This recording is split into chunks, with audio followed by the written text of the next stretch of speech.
Be a woman with no friends. Join book club in my area to make friends. Meet a girl there. She's really similar to me. We have a lot of mutual interests and a very similar sense of humor. We instantly hit it off.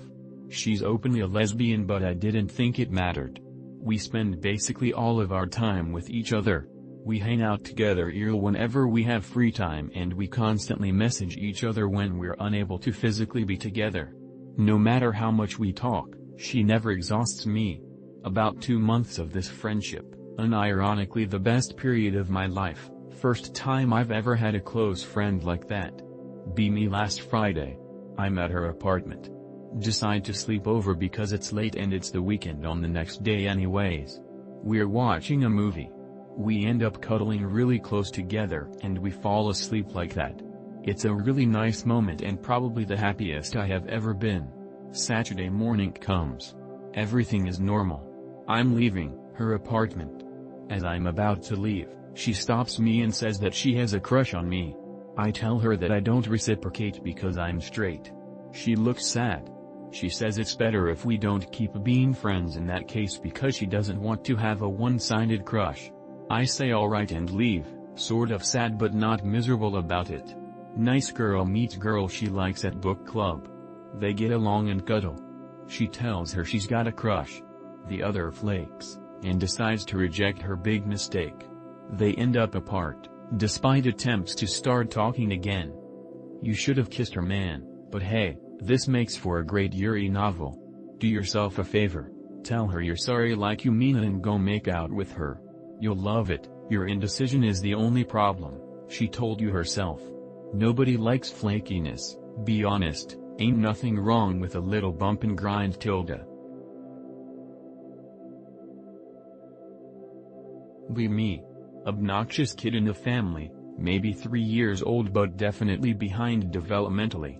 The most annoying kid I have ever seen in my entire life. Parents do literally nothing and see no issue. Today is Thanksgiving. Turbosberg spends the entire 5 hours in the way, and yelling, shrieking, running around and into everything and everyone, picking up and touching everything he can get his hands on, putting shit in his mouth, throwing himself on the floor. More yelling. I hear he smashed one of his toys into the cheese dip. He's constantly in the kitchen when people are working, toys all over kitchen floor. Time to set the table. Guess who is curious about that little project? Hey, please try to keep the little Anon away from the dinnerware set because this is a vintage china set and it's impossible to replace this stuff. They half-heartedly get rid of him for a few seconds. Anon comes running back in after a few seconds and starts trying to grab the plates. I go up to him. Anon, you need to go in the den. Point. There are no kids allowed in this room. Please go in the den now. He listens. Holy shit. Goes in the den, immediately picks up a pocket knife and starts playing with it. Parents watching the whole time. In-4 pocket knife should not have been out. Thanksgiving ends well, everyone goes home, everyone loves each other. I text privately, why do you not guide, help him and let him get in the way like that?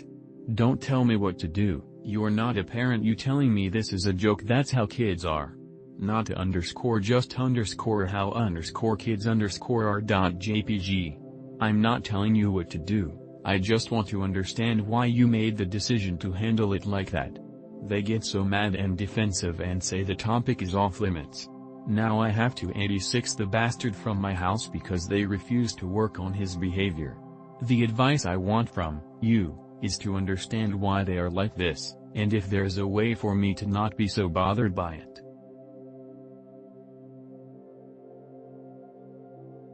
Don't be me. I haven't ate fruits or vegetables in 13 years. I'm 16. My mom would try to force me to, but I just cry for hours till she gave up. I tried to make myself eat them, but I literally just couldn't. Same thing happened to me with like a lot of foods. I mean, like I fucking hated macaroni as a kid. Everyone else liked it for some reason. Not really the point, just some extra info. Anyway, I haven't shit properly in a month. How did this happen? I took a 5-inch shit and ripped a hole in my asshole. It's kinda like a scar and stings a little when you touch it, but overall not that painful. I didn't even go to the hospital or tell anyone. Even though there's a hole in there, why would that prevent me from shitting properly? So how have I got the shit out? Pulling it out. One by one. Reaching deep in there and pulling it. I don't have a scat kink, I just do what I need to. Okay, if I could shit like a normal person I'd do it and not fucking pull out my shit. I've looked at the pieces of shit. They're usually covered in blood. Or some weird white, clearish substance. Similar to cum, but texture feels different honestly. What should I do for Chan? Also, before you call me a pseudo-intellectual who just wants to be right, again I really don't. I can always accept when I'm wrong. I'll give an example of the type of situation I'm talking about. Be me. Visiting parents for Thanksgiving. Dad asks me for advice on a device to buy for Black Friday for my old, tech-illiterate aunt, slightly on the autism spectrum, for around $100 so she can browse the internet. I recommend a Pixel 4a since my aunt has used an Android in the past. My dad immediately disagrees and claims he wants to get her an old tablet instead. I explained to him my aunt has experience with smartphones, so it'll be easier for her to use a phone than a tablet. He rebuts by saying Pixel isn't Android so she won't get it, it's like an iPhone. I explain that is incorrect and Pixel runs on Android. Even the older Pixels run a close to current version of Android. He disagrees and refuses to believe me, says it's different. 1 hour later, my sister, visiting as well, shows up, and he asks her for advice on the same situation. My sister also recommends an older, cheap phone. My dad then asks does the Pixel run on Android. My sister says yes and that it's similar to iPhone in some ways but it's definitely an Android OS. He goes oh that's right, that makes sense, she would know how to do that. I don't really talk like that IRL. As dumb as it sounds, I typed these paragraphs out to an AI, Copilot, to see what it says I should do differently. That's why I was so verbose. I agree that maybe I should learn to move on from people who disagree. The problem really is situations where I can't afford to do so, like at work or with family or close friends. Be me. Have a regular job and a part-time. On the part-time I work there for 2 years now and I work closely with a feminine colleague. We're just colleagues and always seen her as such, and in that time I was with another girl. 5 months ago we broke up. Passed sometimes at a random day. 3 months ago my colleague asked me if I want to go with her at a museum exhibition with her and some friends. We make the group chat decide day and date, but at the last day everyone say they can't come, we are only me and her. Start to know her better outside of work. For the first time in 2 years we talk about ourselves. We notice we have too much stuff in common both on how we live our lives and interests. At the end of the day ask her if we can hang out more together. At first was hesitant and asked if it was for dating. I told her was to know her better, which is real, and said not yes but not even no, just said, let's go to the movies together. But only a good movie that we both like. I say, okay, let's wait for a good movie. In the meantime, in these months still I didn't ask her out on that movie, but again we went to another museum exhibition, this time with her friends, but usually we were together talking about the exhibition or ourselves. After that second exhibition we started to write Ecother on private chat, but to talk about just TV series and cartoons that one of us like, but told watch this and tell me what you think, so like once a week at random Papa hey Anon I just watched X and this is what I think. The boss is thinking about making a Christmas or New Year's Eve party and she said that she would attend it both if it happens because she doesn't has plans. Should I make a move to her on the party if we get some alone time? I was thinking not like love declaration or other but more simple flirt and retry to ask her on a real date this time.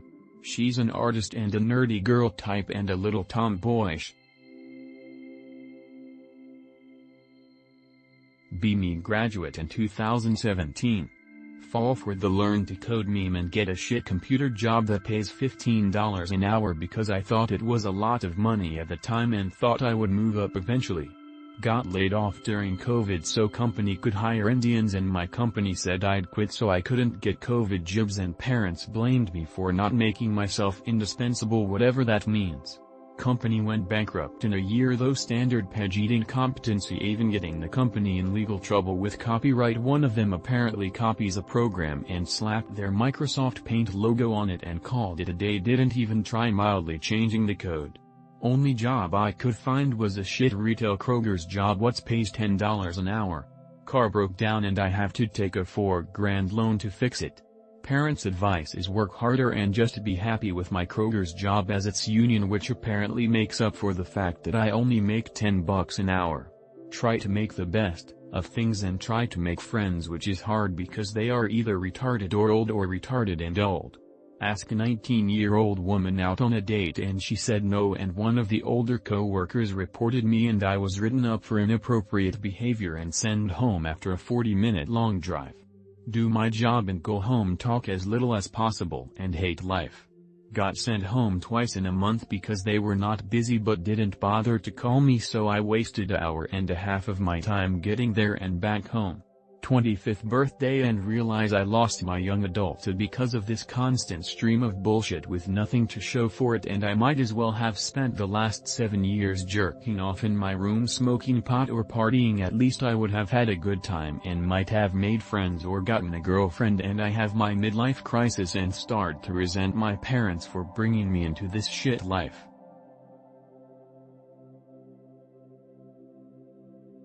Be me. Matched on Tinder with this one girl. Nothing unusual, the conversation died in few days and we never dated. Fast forward 6 months. Said girl is doing me memes on Instagram. Again few days later and again few more days. Decided to finally start up a convo and she's actually sweet and nice. We're having a great time. Said she deleted Tinder cause the app sucks. Think she might be the one. We're making plans to our first date. It sounds too good to be truth and I'm wary as to why she didn't me after 6 months. It can't be looks cause I'm not a Chad and our conversation when we matched was nothing special.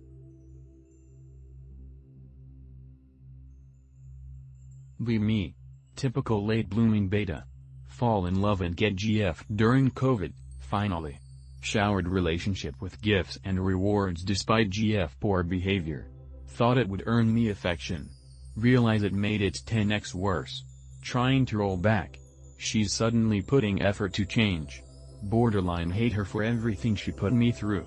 Tale old as time, I know, I get it, but it really killed my spirit knowing all I should do in a relationship is pull back as much as possible. It's hard for me to accept the disrespect she had towards me while I just took it because of my low self-esteem at the time. Can it get better, or am I better off finding new love? I do love her, but it's hard not to see myself as the loser who was trying to please her reflecting back at me. Be me, 28 years old male. On antidepressants since I was 20. My job is WFH but a contractor and I got stressed out and burnt out all the time, realized that I could get terminated anytime soon. I worked on IT jobs. That means I have to be on a rat race every time if I want to escape from this job, learning a lot of certifications and have to study in master degree hoping to secure a better job. Living in a shithole terrace house owned by my parents with shitty neighbor and environment, making things worse since I stay at home 24/7. My financial isn't good nor bad, but I couldn't move elsewhere and trying to buy a decent house with mortgage seems impossible nowadays. I want to rent but it would make my financial burden even worse. My IRL friends are getting more and more distant to me. I have to resort for fictional characters in gacha games and talking on forums like here to help me cope on socializing. My mom is getting old, she will turn 60 in the next 2 years. I plan to kill myself after she passes away since I don't think my life is worth living after that. I unironically wants my mom to passes away soon so I could kill myself without any guilt, and I don't want to hurt her like that if I kill myself now. Every day I just don't want to wake up and deal with all of bullshit around me.